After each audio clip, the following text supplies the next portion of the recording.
Hi there guys, and welcome back to another science lesson for the school closure videos. I'm Mr Phillips and we're continuing through year 7 science on the national curriculum. So we've looked at what a cell is, we've looked at specialised cells, and today we're going to look at how we actually look at cells.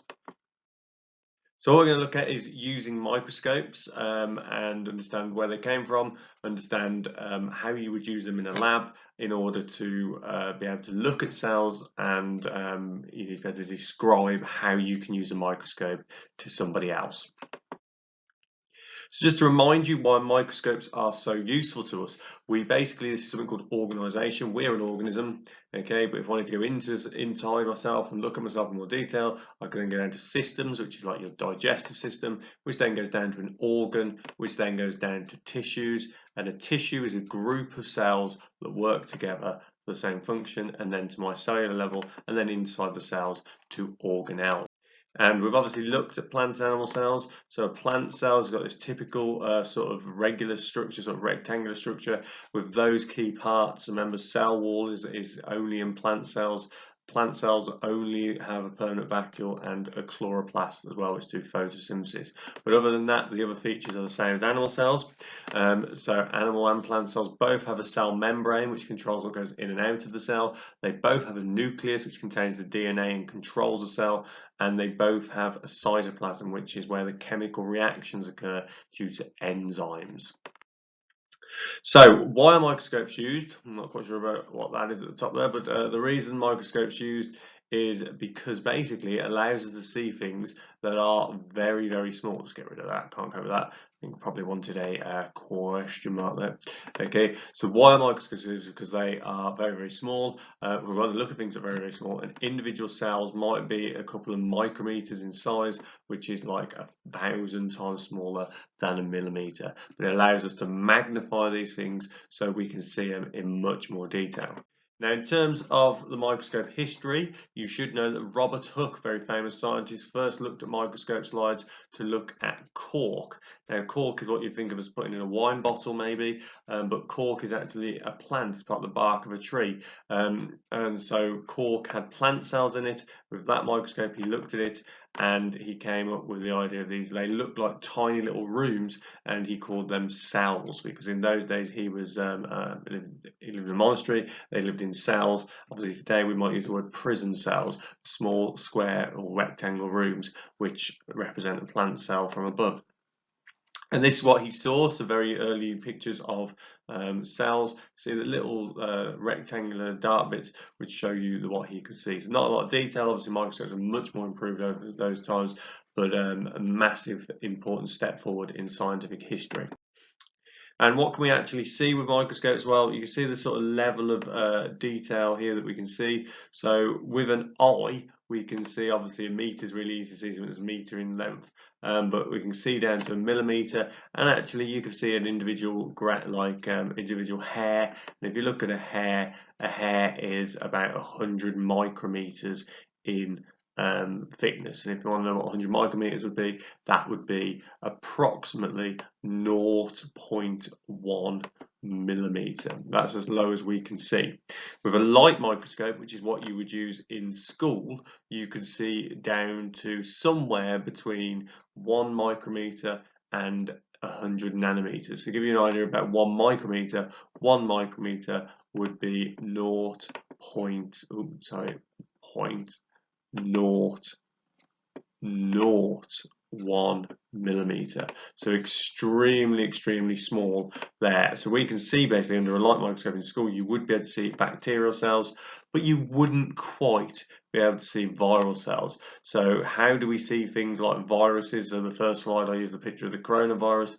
Well, we see it using electron microscopes, which are much more powerful and much more expensive than we could see in school. And then even electron microscopes have their limit, where we can only just really see individual atoms just under our limit of what we can see at the moment with current technology. So then, what do we need to know? We need to know what the names of these things are called. So most microscopes have a similar setup. So what we have effectively, if we go through this list, is we have a stage. So the stage of the microscope is this letter here. Sorry, it's a stage microscope, is this part of the microscope here. Okay, so this would be your stage where you place the bits on. Okay, we then have a mirror at the bottom, which might be a light, as in the microscope I've got for a moment this time. Okay, so we've got the mirror here at the bottom, okay, which shines light up and through the stage so you can see your specimen. Okay, we then have something called the eyepiece lens and the objective lens.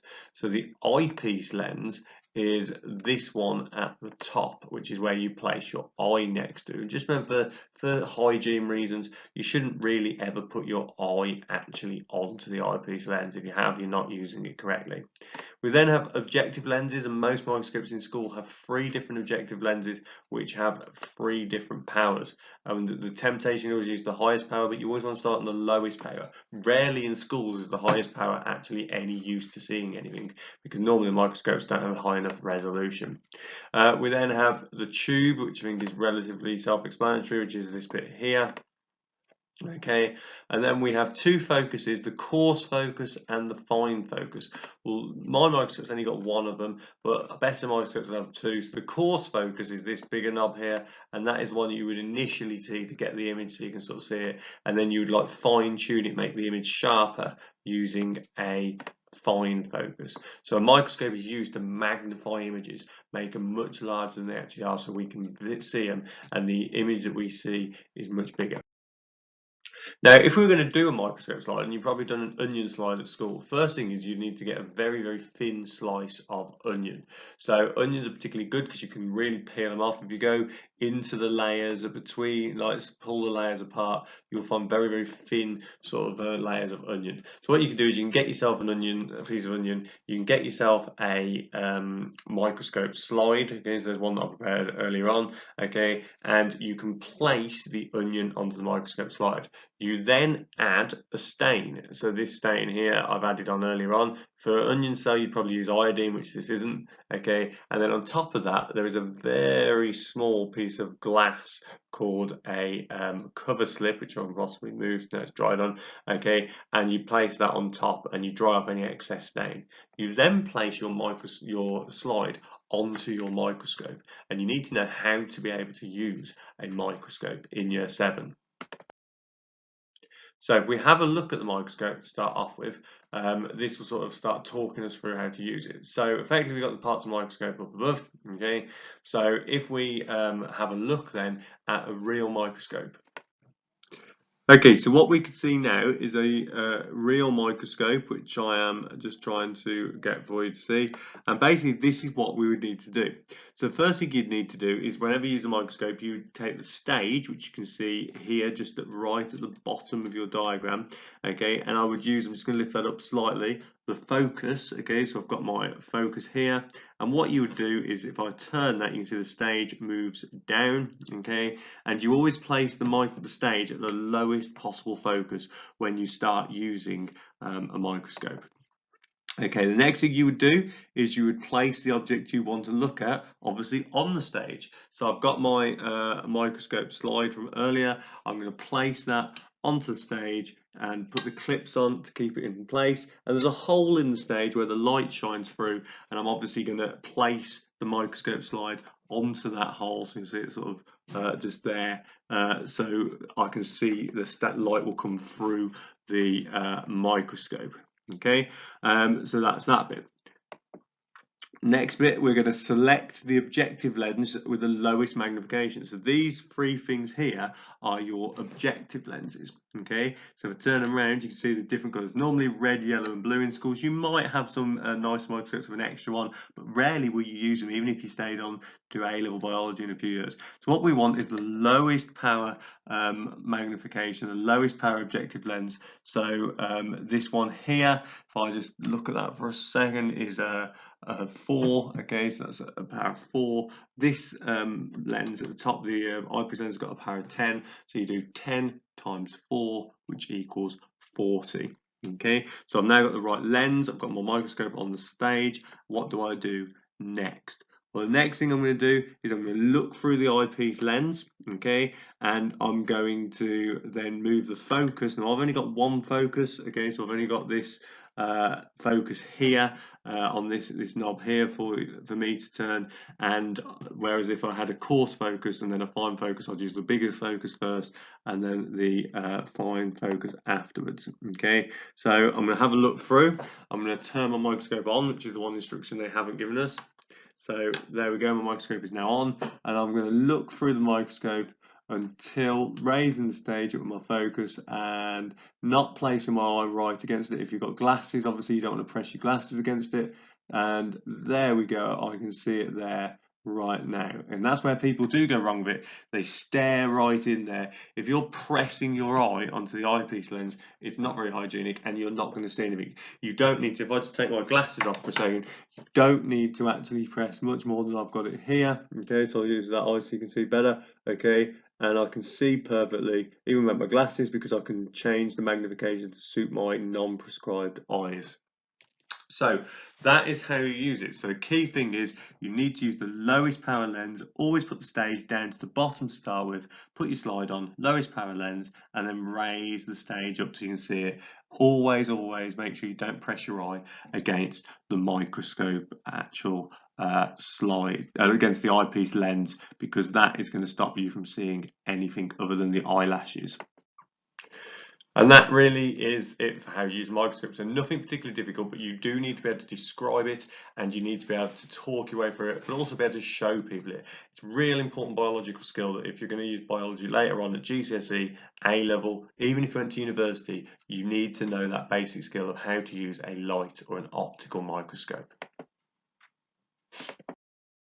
So this is what you might see under a microscope. So just give you a bit more sort of examples. So this shows you some onion slides under a microscope. So you can tell they're plant cells. Onions are obviously a plant because they have this much more regular sort of shape of almost a rectangle compared to animal cells, which you would expect to be a bit more sort of that sort of shape, sort of stuck next to each other. Okay, but plant cells have this much more regular shape. And what you can see there is a low power magnification, probably times 40. You can see the cell wall, okay, quite clearly, which is what I'm drawing on here, but not a lot else, and that's because the magnification is not strong enough, or is the resolution.